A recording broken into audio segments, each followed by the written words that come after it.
বাইকের পলির অবস্থা দেখাই, দেখেন অলরেডি পলি একটু ওঠা শুরু হয়েছে। আমার এটা কিন্তু ম্যাট, বাট এটা আমি গ্লসি পলিশ করছিলাম। এই সাইড এগুলো ঠিকঠাক আছে, মানে নট ব্যাড, বাট চেঞ্জ করতে হবে আজকে। তো আজকের ভিডিওটা আমরা মূলত শুরু করব poly, PPF and ceramic coating and আরেকটা হচ্ছে যে কোনো কিছুই না করানো। এই তিনটা বিষয় নিয়ে কথা বলবো। ভিডিওটা আই থিঙ্ক আপনাদের জন্য উপকার হবে। চলুন ভিডিওটি শুরু করা যাক। সো আপনারা জানেন যে রয়্যাল এনফিল্ডের অ্যাক্সেসরিজ আমি অক্টোবর থেকেই সেল করতেছি। অ্যান্ড বাইক প্রথম যে বাইক ডেলিভারি পাই সেটা থেকে শুরু করে আজ পর্যন্ত একদম লেগে আসি। সো এই পিপিএফ, তারপরে সিরামিক কোটিং অ্যান্ড পলি, এই তিনটা নিয়ে প্রচুর কোশ্চেনের অ্যান্সার আমাকে দিতে হয়েছে। অনেকেই আমার কাছে জানতে চায় যে ভাই আপনি কোনটা করাইছেন, মানে এই তিনটার মধ্যে বা কোনটা করালে বেস্ট হবে। তো আমার শপে অনেক ভাই ব্রাদার আছে, ক্লোজ ভাই ব্রাদার, এবং আমার দেখা পিপিএফও করাইছে এমন মানুষ আছে, সিরামিক কোটিংও করাইছে এমন মানুষ আছে, পলি তো আমি নিজেই করাইছি। সো আজকে হচ্ছে আমি এই তিনটার আলোকে আপনাদেরকে বলবো যে মানে কোনটা আপনারা আপনার বাইকের জন্য ইউজ করবেন। অ্যান্ড আমি কেন 8 মাসের মধ্যেই হচ্ছে আমার যে পলিটা সেটা তুলতে যাচ্ছি, এটার রিজন কি। করার জন্য কিন্তু আপনার একটা মোটা অঙ্কের ক্যাশ খসাইতে হবে। যেমন বাংলাদেশে 20,000 টাকা থেকে পিপিএফ করানো স্টার্ট হয়ে যায়। এই পিপিএফ করালে কিন্তু আপনি অলমোস্ট 3 থেকে 5 বছর আই থিঙ্ক খুব ভালো মতো আপনি বাইকের প্রোটেকশন নিতে পারবেন। অ্যান্ড পিপিএফ কিন্তু মানে বড় বড় স্ক্র্যাচ যে জিনিসগুলো আছে সেগুলো কিন্তু প্রতিরোধে একদমই ভালো প্রোটেকশন দেয় আর কি বাইকে। সো যাদের বাজেট একটু বেশি আছে তারা অবশ্যই পিপিএফের দিকে যাবেন, এটা আপনাদের জন্য বেস্ট হবে। বেসিক্যালি সিরামিক কোটিং হচ্ছে একটা ন্যানো তরল জাতীয়, যেটা আপনার বাইকের পেইন্টের সাথে লেগে যাবে। সিরামিক কোটিংয়ে একটা জিনিস আপনার মনে রাখতে হবে যে এই মানে সিরামিক কোটিং ন্যানো 8, ন্যানো 9 এইরকম টাইপের কিছু কোটিং আছে। মানে এই বাইকের উপর ওই তরল জাতীয় জিনিসটা কতটা প্রলেপ পড়বে। এখন এটাকে কিভাবে আইডেন্টিফাই করতে হবে, আমরা যে পেন্সিলের একটা আছে না, H4 পেন্সিল আমরা ব্যবহার করতাম, H4 পেন্সিলের যে পিনটা সেটা এইখানে যে যতটুকু স্ক্র্যাচ ফেলতে পারবে, যদি আপনি সিরামিক কোটিংয়ের H4 ওই তরলটুকু ইউজ করেন ঠিক অতটুকু পর্যন্ত প্রোটেকশন দেবে, বাট তার থেকে বেশি কিন্তু সিরামিক কোটিং আপনাকে প্রোটেকশন দিবে না।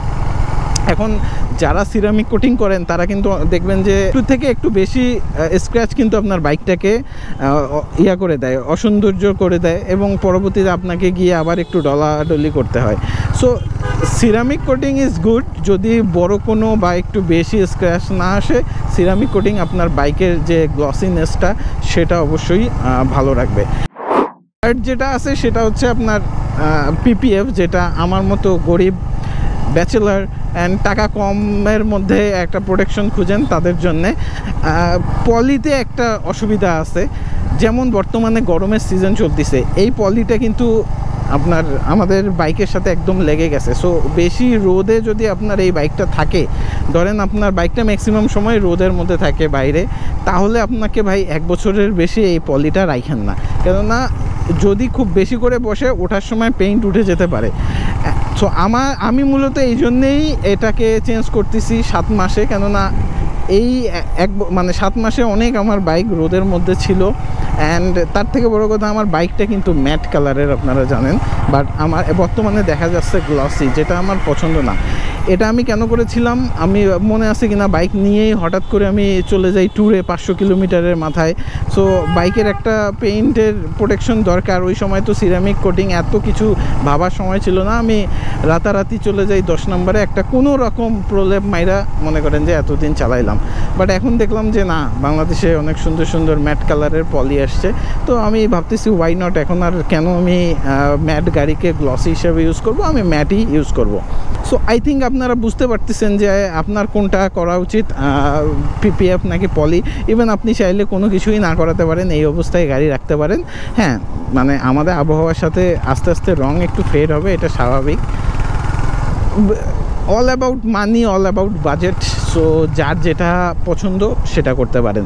তো কথা না বাড়াই, বেসিক্যালি এখন দেখেন সন্ধ্যার সময় হয়ে গেছে, বের হয়েছিলাম, আবার একটু কাজ ছিল, এখন গিয়ে পলিটা করাই, পলিতে কীভাবে কী করতেছে এটাও আপনাদেরকে জানাবো অ্যান্ড এটার একটা রিভিউ দেবো।